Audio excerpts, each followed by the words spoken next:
मध्य पूर्व में चल रहा युद्ध अब सिर्फ एक सैन्य संघर्ष नहीं रहा, ये पूरी दुनिया के लिए एक एनर्जी शॉक और जियोपॉलिटिकल क्राइसिस बन चुका है।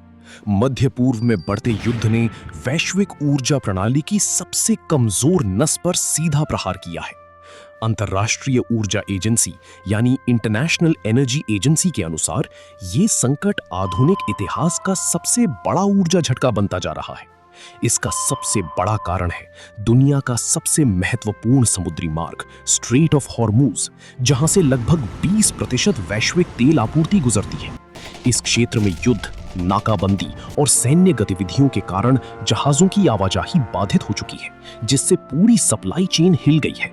तेल और एलएनजी यानी लिक्विफाइड नेचुरल गैस की आपूर्ति में अचानक आई इस गिरावट ने बाजारों में घबराहट फैला दी है।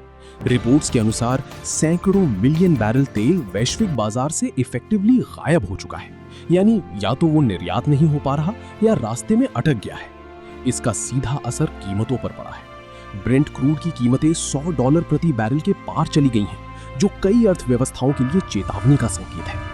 लेकिन ये संकट केवल कीमतों तक सीमित नहीं है। ऊर्जा की कमी का असर हर उस सेक्टर पर पड़ता है जो तेल और गैस पर निर्भर है। ट्रांसपोर्ट, मैन्युफैक्चरिंग, बिजली उत्पादन और यहाँ तक कि खाद्य आपूर्ति भी। जब ईंधन महंगा होता है तो सामान की ढुलाई महंगी होती है, जिससे रोजमर्रा की चीजों के दाम बढ़ने लगते हैं। यही कारण है कि इस संकट को सिर्फ महंगाई नहीं बल्कि एक व्यापक आर्थिक झटके के रूप में देखा जा रहा है। इंटरनेशनल एनर्जी एजेंसी के प्रमुख के अनुसार ये स्थिति 1973 और 1979 के ऐतिहासिक तेल संकटों से भी अधिक गंभीर हो सकती है।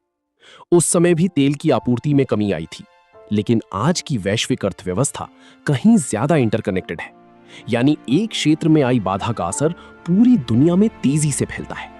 इसका सीधा मतलब है कि दुनिया अब सिर्फ महंगे पेट्रोल या डीजल का सामना नहीं कर रही, बल्कि एक ऐसे खतरे के सामने खड़ी है जहां वैश्विक आर्थिक विकास धीमा पड़ सकता है, सप्लाई चेन टूट सकती है और कई देशों में आर्थिक अस्थिरता बढ़ सकती है।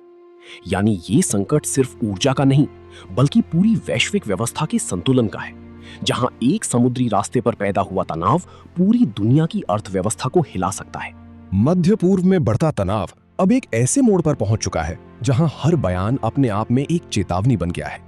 अमेरिकी राष्ट्रपति डोनाल्ड ट्रंप ने साफ संकेत दिया है कि यदि तेहरान के साथ कोई समझौता नहीं होता तो अमेरिका कठोर सैन्य कदम उठाने से पीछे नहीं हटेगा। ये केवल एक राजनीतिक बयान नहीं बल्कि एक रणनीतिक दबाव की नीति है, जिसका उद्देश्य है ईरान को बातचीत की मेज पर झुकने के लिए मजबूर करना।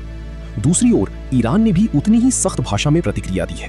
तेहरान की ओर से ये संकेत दिया गया है कि वो युद्ध क्षेत्र में नए कार्ड खेलने के लिए तैयार है।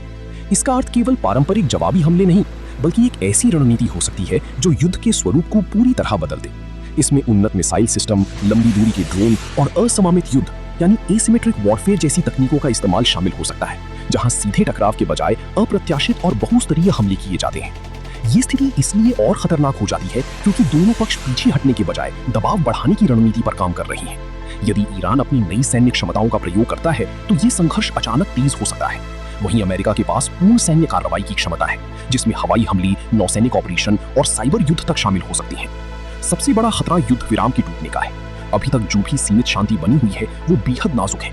एक छोटी सी चूक, एक गलत आकलन या किसी तीसरे पक्ष की कार्रवाई इस पूरे क्षेत्र को फिर से खुली जंग में बदल सकती है। और अगर ऐसा होता है तो ये संघर्ष सिर्फ 2 देशों तक सीमित नहीं रहेगा बल्कि इसमें अन्य क्षेत्रीय ताकतें भी शामिल हो सकती हैं। कुल मिलाकर स्थिति अब एज ऑफ एस्केलेशन पर है, एक ऐसी अवस्था जहां तनाव इतना अधिक है कि किसी भी क्षण ये पूर्ण युद्ध में बदल सकता है। ये केवल सैन्य शक्ति का प्रदर्शन नहीं बल्कि रणनीति, धैर्य और वैश्विक संतुलन की सबसे कठिन परीक्षा बन चुका है। खासकर भारत जैसे देशों के लिए ये संकट और भी गंभीर हो जाता है क्योंकि उनकी ऊर्जा जरूरतों का बड़ा हिस्सा आयात पर निर्भर करता है। जब अंतर्राष्ट्रीय बाजार में तेल महंगा होता है तो भारत को ज्यादा कीमत चुकानी पड़ती है, जिससे देश की अर्थव्यवस्था पर दबाव बढ़ता है। इससे सरकारी खर्च, व्यापार संतुलन और आम जनता की जेब तीनों प्रभावित होते हैं। दूसरी तरफ इस संकट से कुछ देशों को फायदा भी होता है। रूस जैसे देश जो खुद बड़े तेल निर्यातक है, इस स्थिति का लाभ उठा सकते हैं। जब वैश्विक मांग बढ़ती है और सप्लाई कम होती है तो उनके तेल की कीमत और मांग दोनों बढ़ जाती हैं, जिससे उनकी आय में वृद्धि होती है।